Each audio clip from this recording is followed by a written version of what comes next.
الحمد لله رب العالمين، والصلاة والسلام على خاتم النبيين وعلى آله وأصحابه أجمعين. أما بعد، فأعوذ بالله من الشيطان الرجيم. بسم الله الرحمن الرحيم. والذين جاهدوا فينا لنهدينهم سبلنا وأن الله لمع المحسنين. صدق الله العظيم. قال الله تبارك وتعالى في شان حبيبه الكريم: إن الله وملائكته يصلون على النبي يا أيها الذين آمنوا صلوا عليه وسلموا تسليما. الصلاة والسلام عليك يا سيدي يا رسول الله. الصلاة والسلام عليك يا سيدي يا حبيب الله. الصلاة والسلام عليك يا سيدي يا نبي الله، وعلى آلك وصحابك يا سيدي یا نور اللہ. محترم بھائیوں اور بزرگوں، درس تصوف پیش خدمت ہے. تصوف دراصل اللہ کی راہ پر چلنے کا نام ہے. محض صوفی کہلا لینا یہ کامیابی نہیں ہے، یا ظاہری حلیہ ایسا بنا لینا کہ لوگ صوفی صوفی کہنا شروع کر دیں اور ہم اپنے دل میں خوش ہو جائیں کہ ہم تو صوفی صاحب ہیں. اہل تصوف جو ہیں صوفیہ کرام رحمہم اللہ تعالی، وہ اپنے لیے جیتے نہیں، اپنے لیے مرتے نہیں. ان کا جینا بھی اللہ کے لیے، مرنا بھی اللہ کے لیے.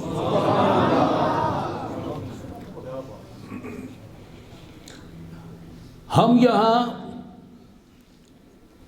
صرف درس سننے کے لیے جمع نہیں ہوتے، بلکہ صوفیاء کرام کے غلاموں میں شامل ہونے کے لیے، ان کے نقش قدم پر چلنے کے لیے جمع ہوتے ہیں کہ وہ ہمارے راہبر ہیں، ہادی ہیں، رہنما ہیں. ان کی تعلیمات ہم سیکھنے کے لیے یہاں آئے ہیں. جیسے ایک طالب علم کہیں جا کر علم کی بات سیکھتا ہے، اس کا مقصد ہوتا ہے اسے سیکھنے سے کہ اسے یاد کرے گا.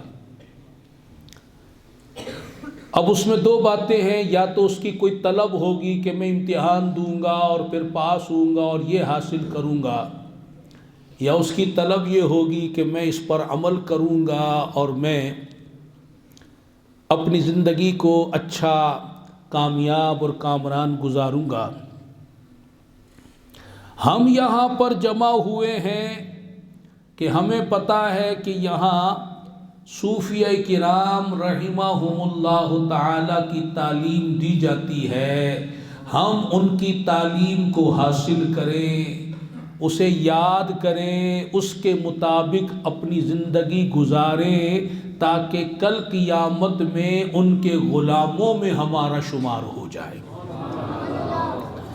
اور وہ ہمیں دیکھ کر یہ فرمائیں کہ یہ وہ ہیں کہ جو ہماری تعلیمات کو سیکھتے بھی تھے، یاد بھی کرتے تھے اور عمل بھی کیا کرتے تھے، یہ ہیں ہمارے سچے غلام۔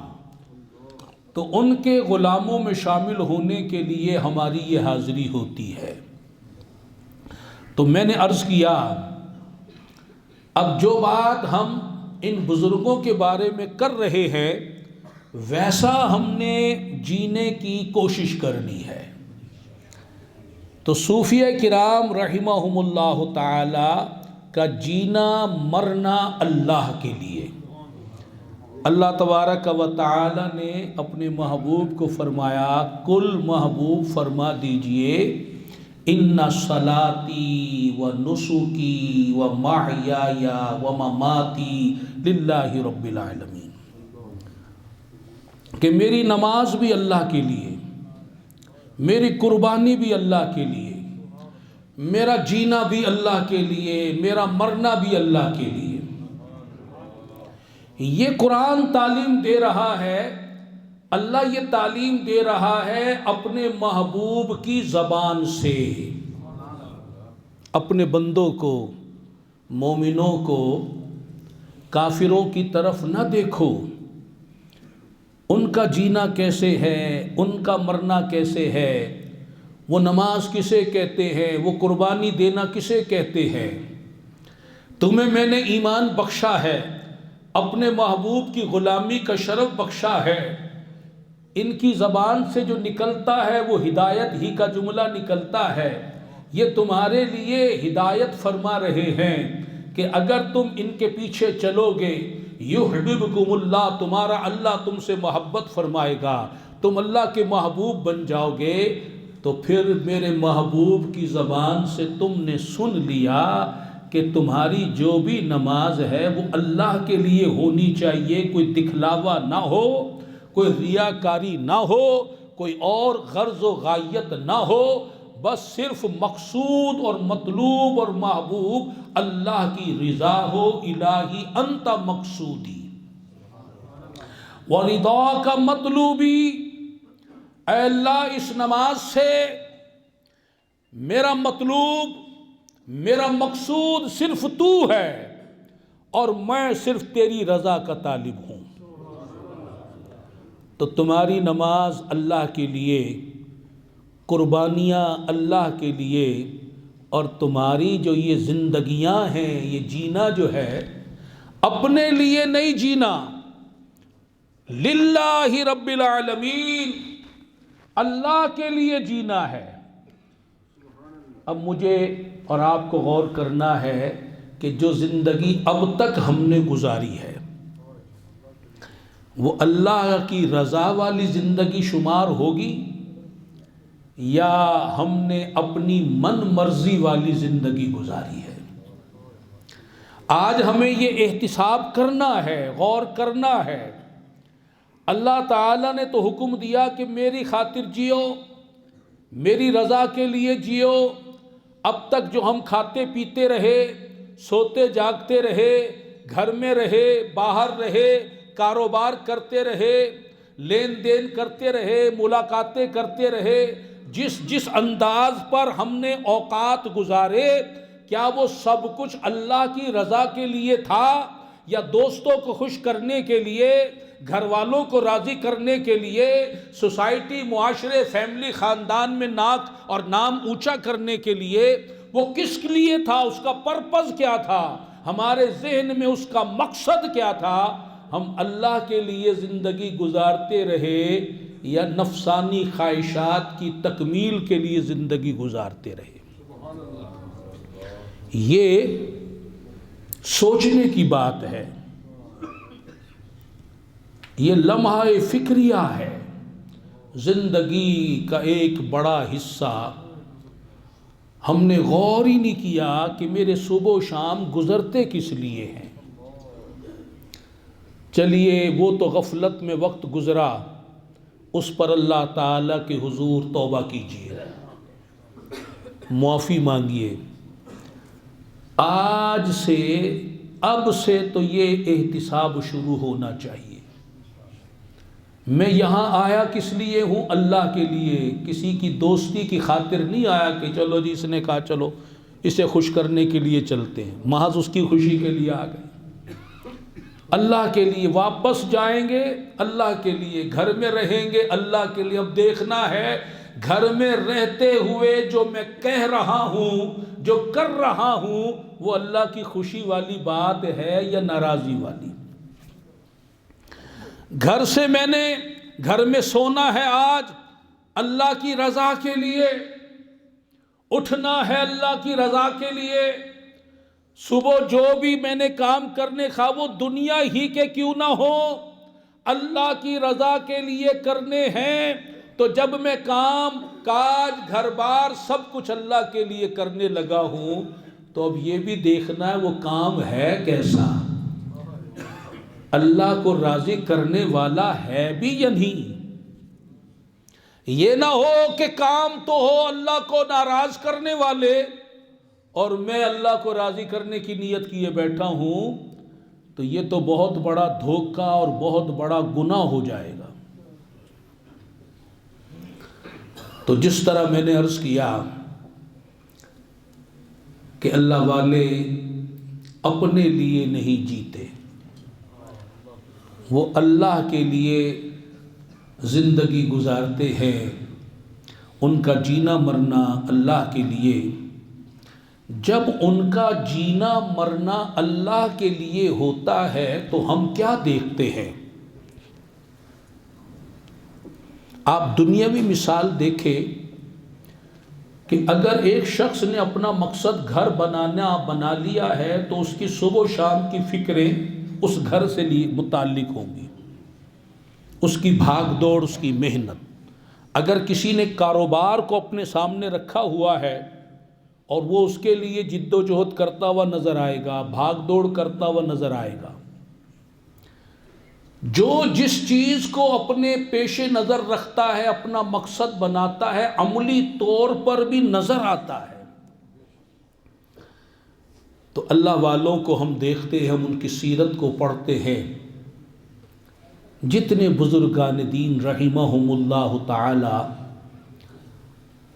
گزرے ہیں، موجود ہیں، وہ ان کا جینا مرنا چونکہ اللہ کے لیے ہے، تو وہ اپنے دلوں کو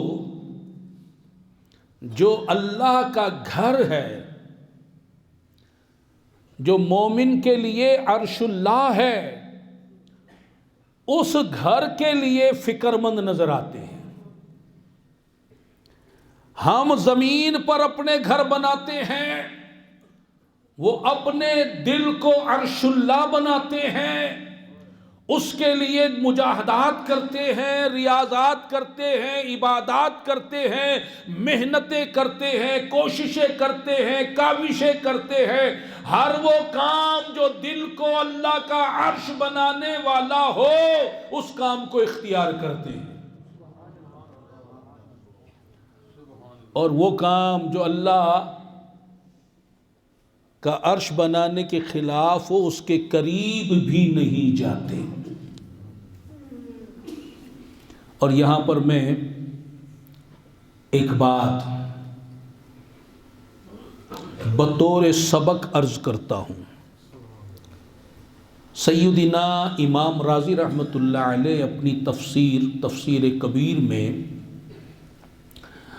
اعوذ باللہ شریف کی تفسیر میں فرماتے ہیں کہ اے بندے،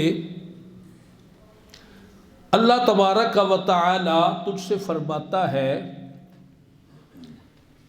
کہ تیری جو جنت ہے، تیرا جو گھر میں نے آخرت میں بنایا ہے جنت، تو ابھی اس میں داخل نہیں ہوا، اور تیرے داخلے سے پہلے ہی میں نے تیرے دشمن شیطان کو وہاں سے نکال باہر کیا۔ پابندی لگا دی اس کے لیے. تیرا دشمن تیرے گھر میں تیری جنت میں داخل نہیں ہو سکتا. میں نے تیری جنت کو کس طرح بنایا ہے. اب بتا، وہ جو میرا گھر ہے، وہ جو تیرا دل ہے، اس کے لیے تو نے کیا میرے دشمن سے اسے پاک کیا ہے؟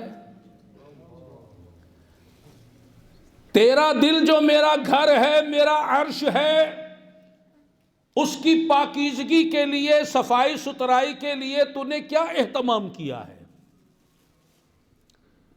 یہ ایک سوال ہے میرے لیے، آپ کے لیے، ہم سب کے لیے. ہم ایسی زندگی گزارتے چلے جا رہے ہیں، صبح ہوتی ہے، شام ہوتی ہے، زندگی یوں ہی تمام ہوتی ہے، غور ہی نہیں کرتے کہ ہم عبداللہ ہیں. اگر ایک باپ ہونے کے ناطے سے بچوں کے لیے 8 گھنٹے مزدوری ہو رہی ہے، بیوی کی ضروریات کو پورا کرنے کے لیے محنتیں ہو رہی ہیں، ایک دنیاوی گھر کی ضروریات کو پورا کرنے کے لیے محنتیں ہو رہی ہیں، تو اگر ان رشتہ داریوں کو نبھایا جا رہا ہے، یہ بھی تو ایک تعلق ہے عبد کا اور معبود کا. ہم عبداللہ ہیں، وہ معبود ہیں، اس کے بھی تو حقوق ہمارے اوپر ہیں. اس حقوق کو پورا کرنے کے لیے ہم کتنا وقت خرچ کر رہے ہیں. عبداللہ ہونے کے ناطے کتنی محنت ہو رہی ہے. آپ اور میں اپنے سے پہلے مسلمانوں پر غور کریں. یہ جن کے مزارات بنے ہوئے ہم دیکھ رہے ہیں، یہ بھی عبداللہ ہیں. یہ اولیاء کرام، بزرگان دین، صوفیاء کرام رحمہم اللہ تعالی، یہ سب عبداللہ ہیں. انہوں نے عبداللہ بننے کے لیے کتنی محنتیں کی، کتنی کوششیں کی. فرض عبادت کے بعد بھی عبادت میں مصروف رہے. اور آج ہم فرض عبادت سے بھی غافل نظر آتے ہیں. انہوں نے رسول اللہ کا فرمان سنا اور ہم نے بھی سنا. کئی بار بیانات میں یہ حدیث بیان ہو چکی. یہی حدیث انہوں نے بھی سنی اور ہم نے بھی سنی. ان اللہ لا ينظر الى صورکم واموالکم. اللہ تعالیٰ تمہاری صورتوں کی طرف نہیں دیکھتا، تمہارے مال و دولت و جائیداد کی طرف نہیں دیکھتا. وَلَكِنْ يَنْظُرُ إِلَىٰ قُلُوبِكُمْ وَأَعْمَالِكُمْ. وہ تو تمہارے دلوں اور اعمال کی طرف دیکھتا ہے. اب اپنے اور ان کے درمیان فرق دیکھو. انہوں نے سن لیا کہ اللہ صورتوں کو نہیں دیکھتا، ظاہر کو نہیں دیکھتا، مال و جائیداد و بنگلہ کو نہیں دیکھتا، وہ تو دلوں کو دیکھتا اور اعمال کو دیکھتا ہے. تو انہوں نے ساری محنت دلوں پر اور اعمال کی درستگی پر لگا دی. کسی بھی ولی اللہ کہ آپ سیرت پڑھ لیں، اس کی ساری محنت دل اور عمل کی درستگی کے لیے ہمیں دکھائی دے گی. کیونکہ انہوں نے رسول اللہ جو ان کے آقا ہیں، مولا ہیں، رہبر ہیں، ہادی ہیں، ان سے جب سن لیا، وہ تو اپنے مولا سے محبت کرنے والے، مولا کے عاشق ہیں، بندے ہیں. انہوں نے سن لیا کہ میرے مولا کی جو نظر ہے وہ تو میرے دل پر ہے، میرے عمل کی طرف ہے، تو وہ تو رب کو راضی کرنے والے تھے. تو انہوں نے اپنی ساری محنت اپنے دل پر اور عمل کی اصلاح پر لگا دی. اور ہم ایسے غافل، یہ حدیث بار بار سنی، سننے کے باوجود جس طرف اللہ کی نظر ہے ادھر کی فکر ہے ہی نہیں، اور جدھر مولا کی نظر نہیں ہے ساری محنت اسی پر ہو رہی ہے، اسی جسم پر محنت، اسی مال و دولت اور جائیداد کے لیے محنت، ساری محنت ٹوٹل کی ٹوٹل صبح و شام ساری زندگی وہ اسی پر خرچ ہو رہی ہے۔ یہ غفلت نہیں تو کیا ہے؟ خدا را ان باتوں کی فکر اپنے اندر پیدا کریں۔ جہاں مخلوق کی نظر ہے ہمیں اس کی فکر ہے، اور جہاں خالق کی نظر ہے اس کی پرواہ نہیں، عمل بگڑے رہے۔ جس کی نماز قضا ہوگی اسے کوئی ٹینشن ہے، جو ڈنڈی مار رہا ہے اسے کوئی فکر ہے، جو حرام روزی کما رہا ہے، دھوکہ دے رہا ہے، فراڈ کر رہا ہے، نشہ کر رہا ہے، ماں باپ کو اذیتیں پہنچا رہا ہے، حقوق و لباس تلف کر رہا ہے، جو گناہوں میں ڈوبا پڑا اسے کوئی ٹینشن ہے، اور اگر کپڑے پر ذرا سا داغ پڑ جائے فوراً فکر شروع ہو جاتی ہے۔ کپڑے پر کوئی نشان پڑ جائے لوگوں میں جانا نہیں، اس کی فکر تو نظر آتی ہے کہ یہ کپڑوں پر نشان پڑ گیا، لوگ دیکھیں گے کیا کہیں گے۔ یہ فکر نہیں ہے، اس دل کے اندر جو تکبر کی غلاظت پڑی ہوئی ہے، حسد کے کانٹے اگے ہوئے ہیں، بغض و عداوت کے بچھو بھرے ہوئے ہیں، ریاکاری کے سانپ لوٹ رہے ہیں، حب دنیا، حب مال، حب جاہ، خود پسندی، یہ ساری برائیاں، گندگیاں، غلاظتیں اس کے اندر جو بھری پڑی ہیں، انہیں دیکھے گا تو میرا مولا کیا کہے گا؟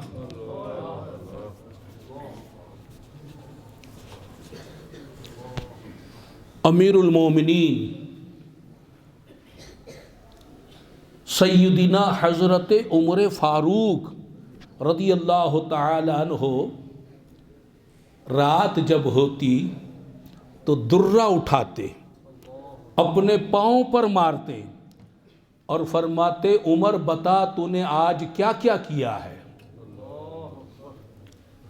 وہ عمر جن کا ہر سانس عبادت، جن کے صدقے میں امت بخشی جائے، جن کے سائے سے شیطان بھاگے، جو مطلوب مصطفیٰ ہیں، محبوب کبریا ہیں، وہ اپنے عمل کی فکر کیوں کر رہے ہیں کہ انہوں نے مصطفیٰ کریم سے سنا ہے کہ اللہ کی نظر عمل پر ہوتی ہے۔ اللہ کی نظر کہاں ہوتی ہے؟ دلوں پر اور عمل پر ہوتی ہے، تو اپنے عمل کی فکر کر رہے ہیں۔ ہم نے کبھی ایسی فکر کی کہ آج میں نے یہ جو کچھ کیا ہے، اگر اللہ اس پر ناراض ہو گیا تو میرا کیا بنے گا؟ میرے دل میں جو کچھ یہ بھرا پڑا ہے، یہ گندگیاں اللہ کو راضی کرنے والی ہیں یا ناراض کرنے والی ہیں؟ یہ زندگی اسی طرح گزرتی رہے گی؟ اللہ تبارک و تعالی جل شانہ نے اپنے محبوب کے توسل سے ہمیں یہ درس دے دیا، میرے لیے جینا ہے، میرے لیے مرنا ہے۔ تم مومن ہو، ایمان لائے ہو، تم نے مجھے بھی مانا، میری کتاب کو بھی مانا، میرے دین کو بھی مانا، میرے رسول کو بھی مانا، تو اب تمہارے لیے جینا کافروں کے لیے جیسا، منکروں جیسا، ملحدوں جیسا نہ ہو۔ تم ان جیسا جینے کا سٹائل مت اپنانا۔ اور آج ہو کیا رہا ہے؟ آج تو اندھی تقلید ہو رہی ہے۔ آج میڈیا کے ذریعے جو سٹائل، جو فیشن، جو انداز سامنے آ گیا، بس نیا ہے اس لیے کشش ہے، چاہے حرام ہو، ناجائز ہو، کفار سے مشابہت کا ذریعہ بنتا ہو، آخرت کی بربادی کا ذریعہ بنتا ہو، کوئی پرواہ نہیں، بس چمک دمک کے پیچھے بھاگنا ہے۔ یہ ایک سراب ہے، سراب۔ آج جو فیشن آ گیا، جو سٹائل آ گیا، جو انداز آ گیا، بس اس کو اپنانے میں اپنے اندر بڑا خوش ہوتے ہیں کہ یہ بڑی کامیابی ہے. 4 بندے تعریف کر دیں بڑے خوش ہوتے ہیں، جناب میری تعریف ہو رہی ہے، اپنی تعریف کے بھوکے بنے ہوئے ہیں. یہ نہیں دیکھتے کہ اللہ کے یہاں تعریف ہو رہی ہے یا مذمت ہو رہی ہے. وہاں مجھے اچھے بندوں میں شمار کیا جا رہا ہے یا برے بندوں کی فہرست میں نام چڑھا دیا گیا ہے. یہ فکر کون کرے گا؟ یہ فکر مجھے اور آپ کو خود کرنی ہے. میری روٹی کی فکر میری ماں کر سکتی ہے، بیوی کر سکتی ہے، بیٹیاں کر سکتی ہیں، میرے کپڑوں کی دھونے کی استری کی فکر کر سکتی ہیں، میری گاڑی کی، میری فلاں چیز کی، لیکن میری قبر کی فکر مجھے خود کرنی ہے. رب کے بارگاہ میں سرخرو ہونے کی فکر مجھے خود کرنی ہے. وہ میری ماں نہیں کرے گی، میرا باپ نہیں کرے گا، میرا دوست نہیں کرے گا، میرا بھائی نہیں کرے گا، وہ فکر مجھے کرنی ہے. میں نے وہ فکریں جو دوسرے کر سکتے تھے ان کو بھی اپنے مسلط اپنے اوپر کر رکھا ہے، اور جو فکر میرے سوا کسی نے نہیں کرنی وہ میں نے بھی چھوڑی ہوئی ہے. تو مجھے بتائیے پھر آگے زندگی گزرے گی کیسے؟ خدا را ہوش میں آئیے اور اب ذرا غور کیجئے. آج جو سارا دن ہم محنت کرتے ہیں، مشقتیں جھیلتے ہیں، اگر ہم اپنی بات کریں اکیلے کی تو ہم 1 مہینے میں کتنا کھا لیں گے؟ اس کے مطابق تو اتنی محنت کی حاجت نہیں ہے.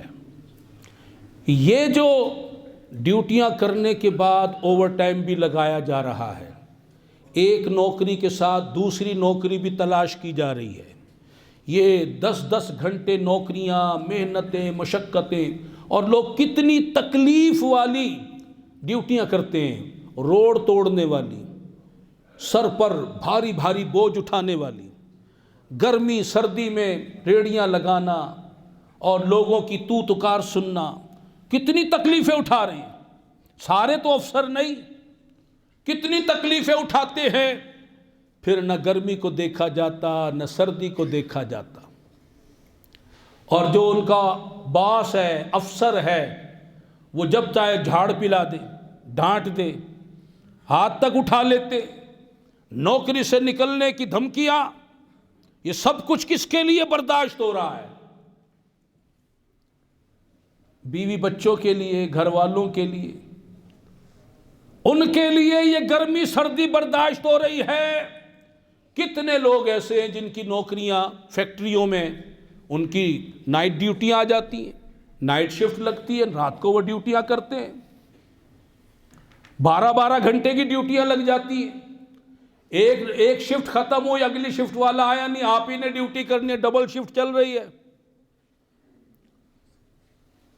یہ ساری محنتیں کس لیے ہو رہی ہیں؟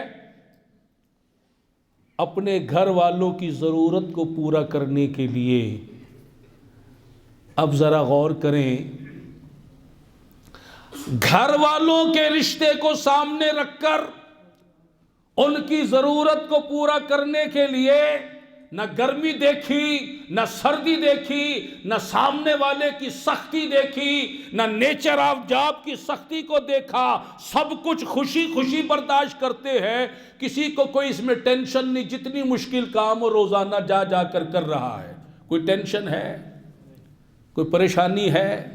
عادت پڑ گئی، کام ہو رہا ہے، چل رہے ہیں، بھاری بھاری کام بھی ہو رہے ہیں، مشکل کام بھی ہو رہے ہیں. تو جب ہم نے ادھر دیکھا تو یہ چیز ہمیں نظر آئی. اب ذرا اپنی طرف، بزرگوں کی طرف دیکھیں.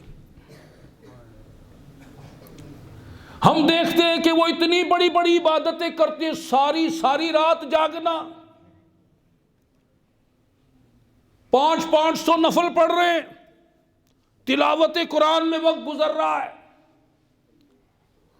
ہر وقت وہ اللہ کی عبادت میں مشغول، بڑی بڑی ریاضتیں، مجاہدے، ہمیں بڑا مشکل لگتا ہے، یہ کیسے ہو رہا ہے؟ ان سے پوچھو کہ تم کس کی محبت میں یہ کر رہے ہو؟ اگر بیوی بچوں کی محبت میں تانے سہے جا سکتے ہیں، 8-10 گھنٹے مشقتیں اٹھائی جا سکتی ہیں، تکلیفیں جھیلی جا سکتی ہیں، گرمی سردی کو برداشت کیا جا سکتا ہے، ان سے پوچھو کہ اللہ کی محبت میں کیا رات جاگا نہیں جا سکتا؟ تلاوت نہیں کی جا سکتی؟ شریعت پر نہیں چلا جا سکتا؟ سنت پر نہیں چلا جا سکتا؟ دین پر نہیں چلا جا سکتا؟ بات تو محبت کی ہے، جس کو جس سے محبت ہے وہ اس کے لیے مرا جا رہا ہے، نصیب اپنا اپنا، کسی کا جینا مرنا اپنے لیے، کسی کا دوستوں کے لیے، کسی کا گھر والوں کے لیے، اور کسی کا صرف اللہ کے لیے۔ اب خود بتاؤ کہ کامیاب کون ہے؟ کامیاب کون ہے؟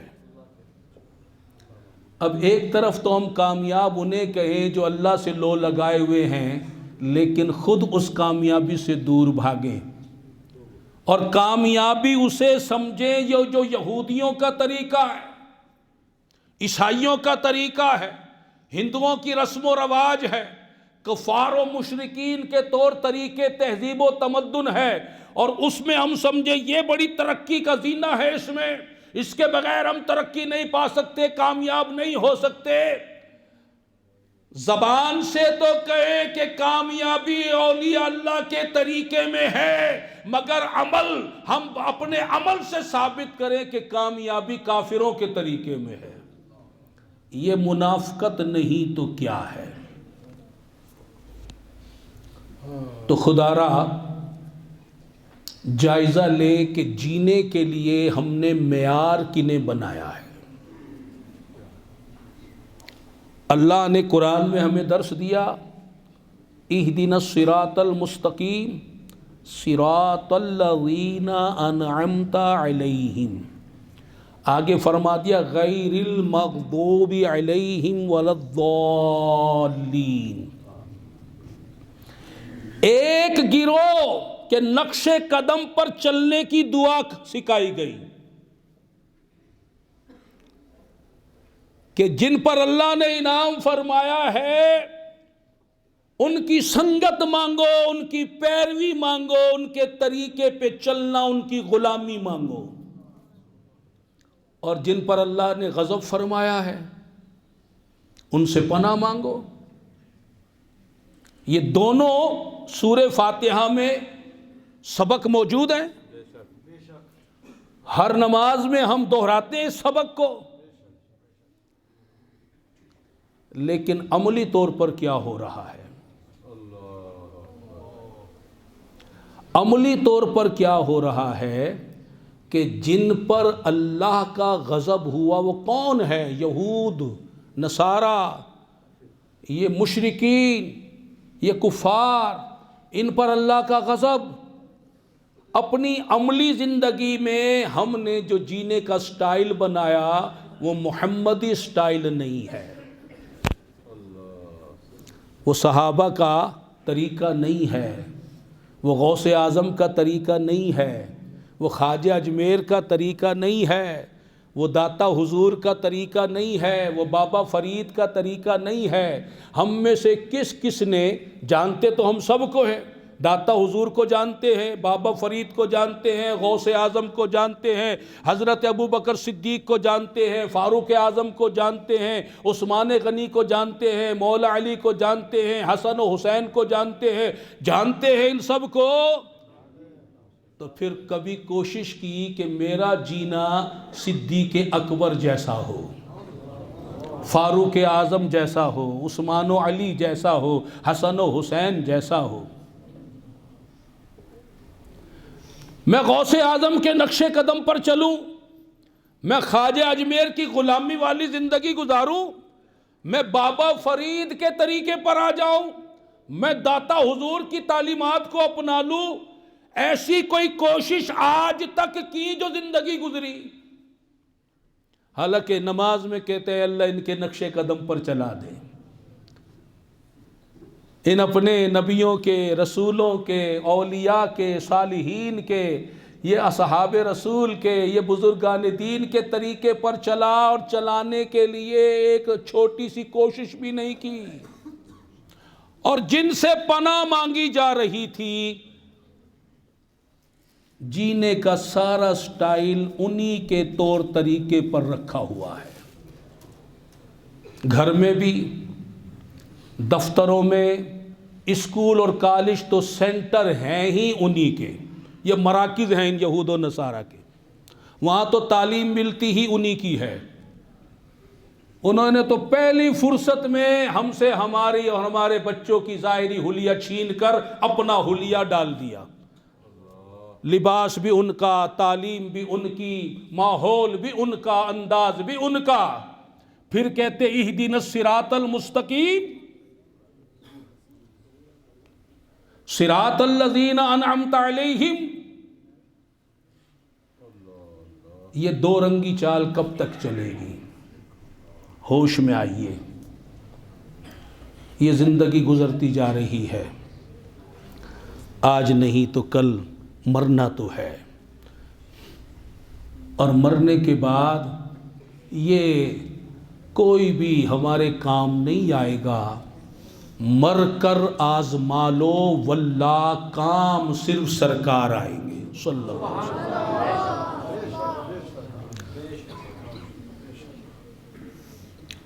آج جو ہم اللہ کے قہر و غضب سے بچے ہوئے ہیں صرف اور صرف سرکار کے صدقے، ورنہ کرتوت ہمارے بچنے والے نہیں ہیں۔ قبر میں بھی بچیں گے تو انہی کے صدقے، قیامت میں بھی بچیں گے انہی کے صدقے، دوزخ سے بچیں گے انہی کے صدقے۔ اور آج چھوڑے بھی انہی کو بیٹھے، ان کی تعلیمات کو، ان کے ارشادات کو، ان کی سنتوں کو، ان کی سیرت کو، ان کے اسوہ کو، ان کی تعلیمات کو، ان کے ارشادات کو، ان کے دین کو، ان کے اسلام کو، ان کے قرآن کو لپیٹ کے رکھا ہوا ہے، اور جو ان کے دشمن ہیں ان کے فیشن کو، ان کے طریقوں کو، ان کی تہذیب کو وہ بڑے فخر کے ساتھ اور خوش ہو کر اپنا رہے ہیں۔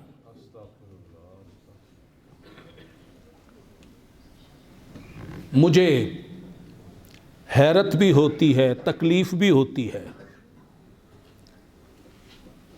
کہ بظاہر ایک شخص نمازی، داڑھی بھی رکھی ہوئی، ٹوپی بھی، نیک بھی کہلاتا ہے، نیک بھی بنا ہوا ہے، لیکن جب شادی ہوگی تو اس نے ٹائی ضرور پہننی ہے۔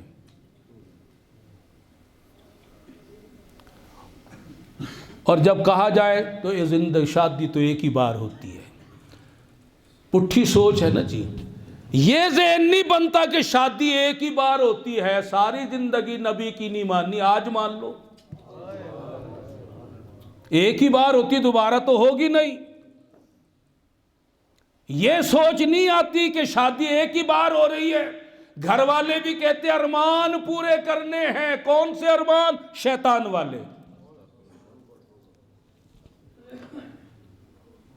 پورے خاندان نے اس دن نماز قضا کرنی ہے کیونکہ وہ ارمان پورے کرنے۔ خدا را ہوش میں آئے، توبہ کر لے، یہ راستہ اللہ کو راضی کرنے والا راستہ نہیں ہے، کامیابی والا راستہ نہیں ہے، نجات والا راستہ،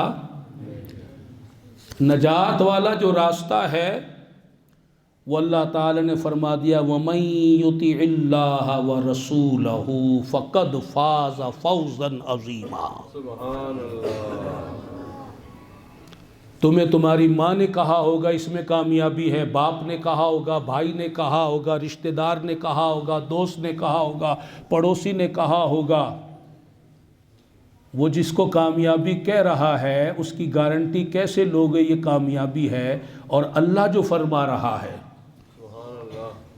اللہ فرما رہا ہے کہ اللہ کی اطاعت کرو اور اس کے رسول کی اطاعت کرو، اسی میں تمہارے لیے سب سے بڑی کامیابی ہے۔ اب جس چیز کا یقین اللہ دلا دے، کامیابی کہہ دے، اللہ فرما دے کہ تمہاری کامیابی اس کام میں ہے، اور پھر بھی اس طرف کوئی نہ آئے تو وہ احمق اور پاگل اور بے وقوف بے عقلہ نہیں تو کیا ہے؟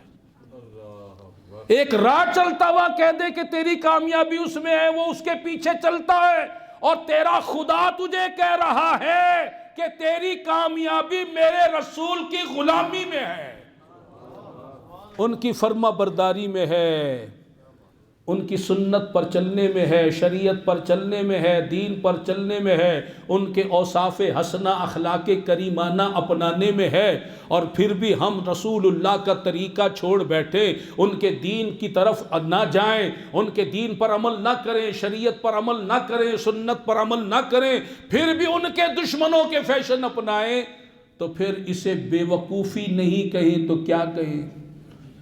گمراہی کہیں تو کیا کہیں؟ گمراہی نہ کہیں تو کیا کہیں؟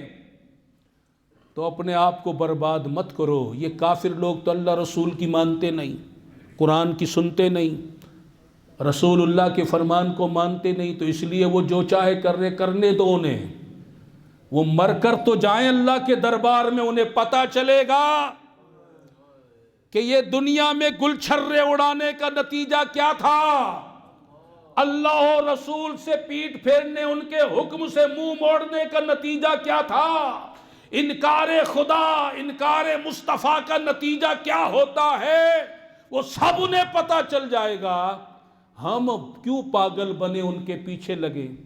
ہم تو مومن ہیں، مسلمان ہیں، اللہ و رسول کا کلمہ پڑھا ہے، تو ہم ان کے طریقے پر نہ چلیں، انہیں اپنے طریقے پر لے کر آئیں، اپنے نبی کے طریقے پر انہیں لے کر آئیں، ان کے پیچھے نہ چلیں۔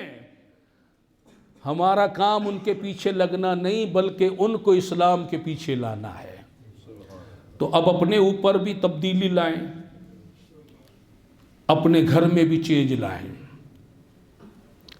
اپنی شب و روز میں بھی اپنا جینا مرنا اللہ کے لیے بنائیں، مصطفیٰ کریم صلی اللہ علیہ وسلم کے لیے بنائیں، ان کو، ان کی رضا کو، ان کی اطاعت و فرما برداری کو معیار بنائیں کہ بس میرے جینے کا مقصد انہیں راضی کرنا ہے، سب روٹھ جائیں کوئی پرواہ نہیں، بس یہ راضی ہو جائیں، اللہ و رسول راضی ہو جائیں، باقی سب روٹھ جائیں۔ اب اس میں تکلیفیں بھی آئیں گی، یہ حلوہ نہیں ہے کہ آپ اللہ رسول کو راضی کرنے جائیں اور حلوے کی طرح بس کام ہو جائے۔ اللہ رسول کو راضی کرنے کے لیے جان لٹانی پڑتی ہے، مشقتیں جھیلنی پڑتی ہیں، تکلیفیں اٹھانی پڑتی ہیں، آزمائشوں سے گزرنا پڑتا ہے، لیکن جن کے ذہن میں اللہ کی رضا مقصود ہو، وہ ان تکلیفوں کو تکلیف نہیں، وہ راحت سمجھتے ہیں کہ آ کس کی راستے میں رہی ہے۔ اگر کسی کا بچہ بیمار ہو، ساری رات سو نہ سکے، ہسپتال اور گھر کے چکر کاٹے، تو بیٹے کی محبت میں یہ تکلیف محسوس نہیں ہوتی، تو اللہ کی محبت میں یہ دنیا کی تکلیفیں پھر تکلیف محسوس نہیں ہوتی۔ عشق کرو تو صحیح، محبت کا جام پیو تو صحیح، آگے بڑھو تو صحیح۔ ہم تو مائل بکرم ہیں، کوئی سائل ہی نہیں۔ اللہ فرماتا ہے والذین جاہدوا فینا لنہدینہم سبلنا، اور جنہوں نے ہماری راہ میں کوشش کی، تکلیفیں اٹھائیں، مصیبتیں جھیل لی، ان کا مقصود ہم تھے، مطلوب ہم تھے، وہ ہمیں راضی کرنے کے لیے چلے تھے، انہوں نے مجاہدات کیے، ریاضات کیے، تانے بھی سہے، دھکے بھی کھائے، لوگوں کی طرف سے انہیں دھتکارا بھی گیا، سب کچھ انہیں برداشت کر لیا انہوں نے، لَنَهْدِيَنَّهُمْ سُبُلَنَا، تو ضرور ضرور ضرور انہیں ہم اپنے راستے دکھا دیں گے، ہم اپنا در ان پر کھول دیں گے، اپنی نوازشات کا نزول کریں گے، ان پر رحمتیں برسائیں گے، انہیں اپنا محبوب بنائیں گے۔ انہی کے لیے تو دار جنت بنایا ہے، انہی کے لیے تو گلشن جنت سجایا ہے، انہی کے لیے تو یہ باغ جنت کی بہاریں ہم نے لائی ہے۔ ان اپنے محبوب بندوں کے لیے، اپنے عاشقین کے لیے تو سارا انتظام ہم نے کر رکھا ہے۔ کوئی ہماری راہ میں چلے، ہمارے لیے تکلیفیں اٹھائے، ہم خوش ہوتے ہیں۔ اگر اے بندے تیرے لیے کوئی تکلیف اٹھا لے، کوئی سوئی ہوئی بیوی گھر میں اٹھ کر رات کو تیرے لیے کھانا بنائے، تو خوش ہوتا میرے لیے نیند قربان کی بلا تمثیل، تو اللہ کے لیے کچھ کر تو صحیح، پھر دیکھ ادھر سے خوشی اور رضا کیسے آتی ہے۔ اس نے تو وعدہ کر لیا ہے، اس نے وعدہ کر لیا ہے، لَنَهْدِيَنَّهُمْ سُبُلَنَا، میں نے اپنے راستے اس کے لیے کھول دینے ہیں۔ پھر میرے پاس آنے کے لیے کوئی رکاوٹ نہیں ہوگی، میری معرفت پانے کے لیے، میرا قرب پانے کے لیے، میری رضا پانے کے لیے ہم اسے وہ کچھ دکھا دیں گے جس کا اسے تصور بھی نہیں تھا۔ اب بتاؤ کیا دیکھنا چاہتے ہو؟ لندن و پیرس کے سپنے دیکھنا چاہتے ہو یا اللہ کا راستہ دیکھنا چاہتے ہو؟ تمہاری منزل امریکہ، برطانیہ اور ان کے فیشن، ان کے تہذیب و تمدن ہے، یا تمہاری منزل قرب الہی، معرفت الہی، رضا الہی ہے؟ طے کر لو، آج ہی زندگی بہت تھوڑی ہے، پھر جو طے کر لو پھر جیو اس کے مطابق، مرو اس کے مطابق۔ اگر طے کر لیا ہے کہ اللہ کی رضا چاہیے، اللہ کی خوشی چاہیے، اللہ کا قرب چاہیے، تو پھر رسول اللہ کی سنت و شریعت کو مضبوطی سے تھام لو۔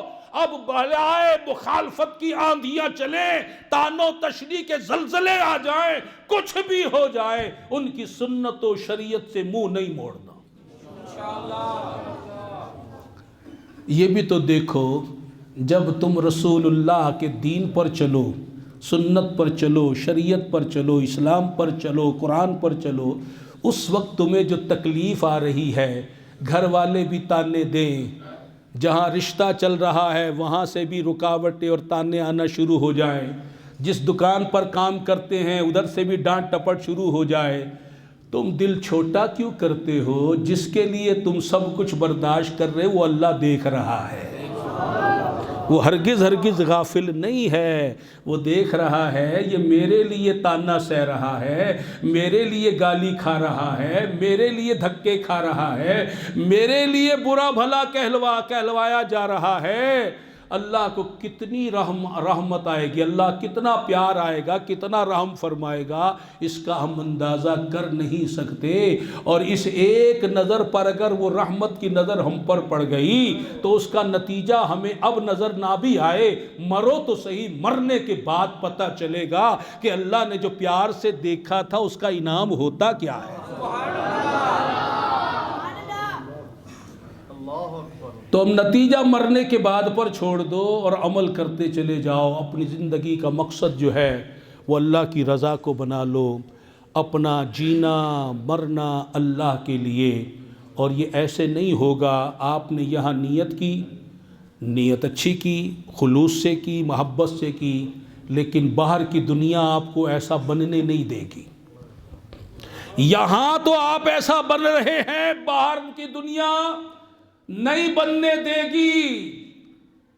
یہ نفس و شیطان، یہ حب دنیا، یہ سارے مل کر آپ کی میری ٹانگیں کھینچیں گے اور ہمیں لائیں گے یہود و نصارہ کے طریقے کی طرف، حب دنیا کی طرف، نفس و شیطان کی پیروی کی طرف۔ اس کے لیے پھر ایک دینی ماحول چاہیے، صحبت سہل ترا سہل کند، اچھی صحبت، اچھا ماحول بندے کو اچھا بنا دیتا ہے۔ تو پھر یہ تبلیغ اسلامی کا ماحول، اس سے پورے طور پر وابستہ ہو جاؤ، ڈیلی وابستہ ہو، اس کے درس میں، بیان میں ڈیلی شرکت کرو، ہفتہ وار اجتماع میں پابندی سے آؤ، تبلیغی قافلوں میں سفر کرو، اس ماحول میں زیادہ وقت گزارو۔ جتنا زیادہ وقت گزارو گے اتنا اثر پھر اس ماحول کا ہمارے قلوب پر ہوگا، ادھر سے جو کھینچا تانی ہوگی وہ زور ٹوٹے گا۔ اور اگر ہم نے یہاں سے جانے کے بعد تعلق ہی توڑ کے رکھ لیا، کوئی ماحول نہیں اپنایا دینی، کوئی اچھی صحبت نہیں اپنائی، اچھی سنگت نہ اپنائی، تو یہ نفس و شیطان ایک جھٹکے میں ہمیں اٹھا کر کسی اور جگہ پھینک دیں گے۔ الامان والحفیظ۔ تو اس لیے اس دینی ماحول کو اچھی طرح مضبوطی کے ساتھ تھام لو، اس سے وابستہ ہو جاؤ۔ یہ آپ کا تبلیغ اسلامی، آپ کا ماحول ہے، اس کے کاموں میں بڑھ چڑھ کر حصہ لو۔ جو آن لائن اجتماع ہوتا ہے وہ آپ چاہے اپنے گھر میں ہی بیٹھ کر آپ اس کو ضرور سنا کریں۔ وہ جو آج سبق دیا ہے اس کی دہرائی ہوتی ہے، اس سبق کی دہرائی بار بار ہوگی، تازہ ہوگا، ذہن بنے گا، آخرت کی فکر ملے گی۔ اس بیان کو آپ نے مس نہیں کرنا۔ اور ہم نے جو ذکر کا سلسلہ جاری کیا وہ اسی سلسلے میں، اسی کام کے لیے، اسی انعام کو پانے کے لیے جو ہم نے یہ ذکر کا، تسبیحات کا سلسلہ جاری کیا ہوا ہے۔